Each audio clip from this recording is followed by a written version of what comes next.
Welcome to this tutorial on longitudinal flight simulation using MATLAB and Python. So in this video we will look at a particular aircraft in study and try to estimate the aerodynamic forces and the coefficients. Then we look at the longitudinal equations of motion that describe the path traced out by the aircraft in space, and then we solve these equations of motion using both MATLAB and Python. So you will have access to both of these scripts in my GitHub account, and I will be posting the links below. The aircraft that I have taken for the study is the Convair 880 aircraft. This is a narrow body jet airliner originated in the United States, and its first flight took place in 1959, and it had a top speed of 600 miles per hour. The airline never became widely used, and the production line shut down after only 3 years. I have used this aircraft since the data was available on the internet in a NASA 1972 report. The link to this report can be found in the description below. Here we have a 3-view drawing of the Convair aircraft and the aerodynamic and geometric data used in the current flight simulation. Before starting off our simulation, it is important to understand frames of reference. So here in this particular study, we are studying the aircraft motion about the pitch axis, that is the axis that passes through the wing of the aircraft. So we have an observer that is on the inertial frame and another coordinate frame that's attached to the body of the aircraft. The body translational accelerations and the angular accelerations must be transformed to be expressed in the inertial frame of reference. This is done by use of appropriate rotation matrices, which we'll see in the later slides. So let us now look at the longitudinal equations of motion. So the translational dynamics is defined by Newton's second law, that is force equals to the mass times the acceleration. So we have the rate of change of forward velocity, that is u, and rate of change of vertical velocity, that is w. So we estimate these accelerations as the sum of the force terms, which is made out of aerodynamics and the propulsion system influence. Then we have the gravity term, and then finally the rate term. So these are the first two equations that define the forward and the vertical velocity of the flight. Next we look at rotational dynamics, that is the torque that acts about the center of gravity of the aircraft. So torque is the inertia times the angular acceleration. So how we arrive at this formula is that we know that torque acting about a point is the product of the force and the distance from the point to the application of the force. So on simplifying that, we get the angular acceleration times the radius is the translational acceleration, and that's how we arrive at torque equals inertia times the angular acceleration. So this gives us the next two equations, that is the rate of change of pitch rate and the change in pitch angle, that is m by Iyy, and the equation number 4. Finally, we need to estimate what is the acceleration in the inertial frame, and there we use the u and w component of velocity in the body frame and multiply it by appropriate rotation matrix to obtain the positions in the observer frame. So to sum it up, here we have the 6 longitudinal equations of motion.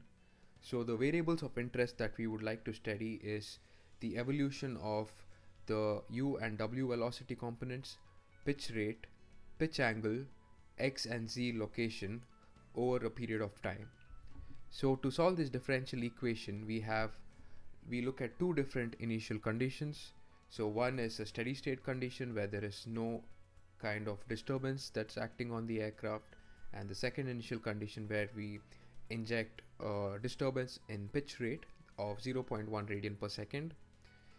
To define the aerodynamic forces and moments that act on an aircraft, we use a linearized force model for the trim condition, and we will be implementing these equations in Python and MATLAB, and let us look at how this is done. So to solve these differential equations, MATLAB uses ODE45 to solve this. So here is a general syntax. So we have the output state variables that is defined as the output of a function, where it is the arguments that is taken in is the differential equations, the time period for which the simulation is run, and also the initial conditions. The difference in the Python script is that instead of using ODE45, we integrate these equations by using a function called ODEInt, and then whereon we use the arguments such as the differential equation, the initial conditions, and the time period. In a new Python script, we will first call all of the required modules for our operations, especially the numpy module and the skippy.integrate, because we will be performing some integration on the differential equations, and then on we define our variables that are relating to the aerodynamic coefficients as well as the geometric data of the aircraft.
After defining the geometric data of the aircraft, we next move on to define the reference states that we are going to use, which is the trim condition of the aircraft, namely U0, Q0, V0, theta 0, X0, and Z0.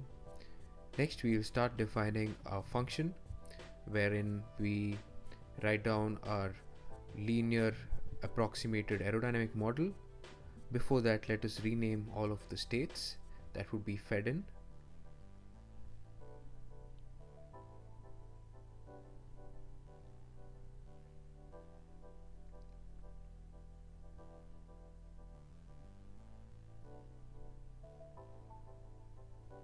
Here we have defined our force equations, which are linearized about the trim condition. Next, we define the equations of motion, so which is written as the derivative of the velocity, the pitch rate, pitch angle, the x and z position. Finally, we'll save all of these outputs into an array and end by returning the results of the function.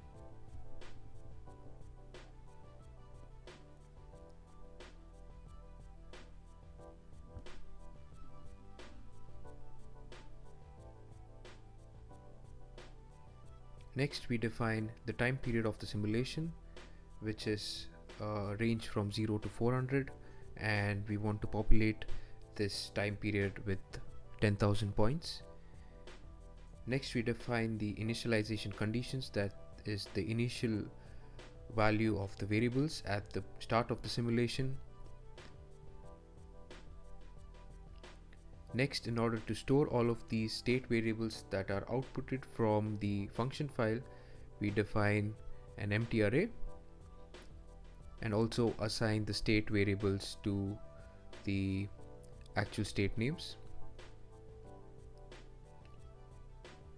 Next, we define the OD integration function and then rename the outputs, since the output of the OD integrated function is a matrix with the number of columns equal to the number of state variables.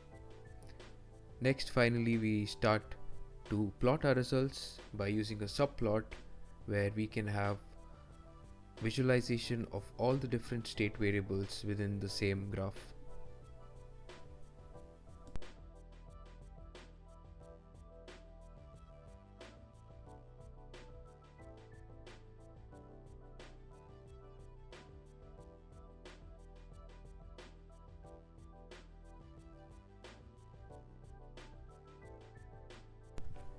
Next, we define a similar program in the MATLAB workspace. First, we clear all of the variables, then define the aircraft geometric and operational parameters.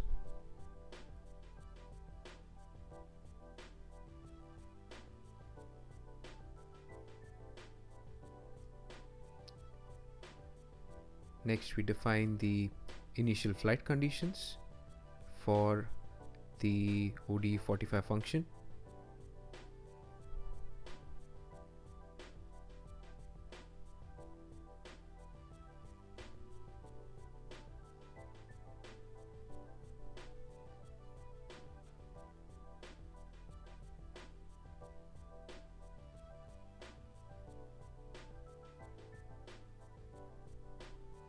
Next, we define the simulation time, that is, we are going to run the simulation for 400 seconds.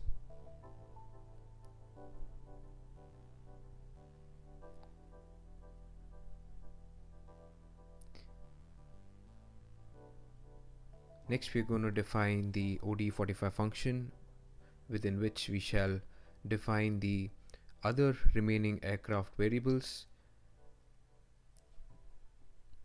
So here the arguments for the function are the time period and also the initial conditions. So in the same script, we will be also defining the function that contains the longitudinal equations of motion. We call that 2D equations of motion, that is 2D EOM.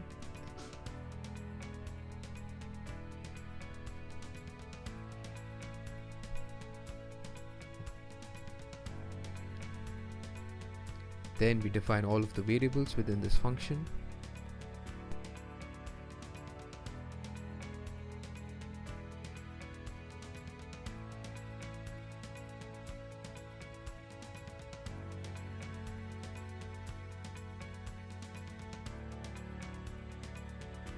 To define the inputs for the linear aerodynamic model, we will also define the reference flight conditions.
As the last step of our program, we will next plot the state variables of interest by creating a figure with subplots within the same plot.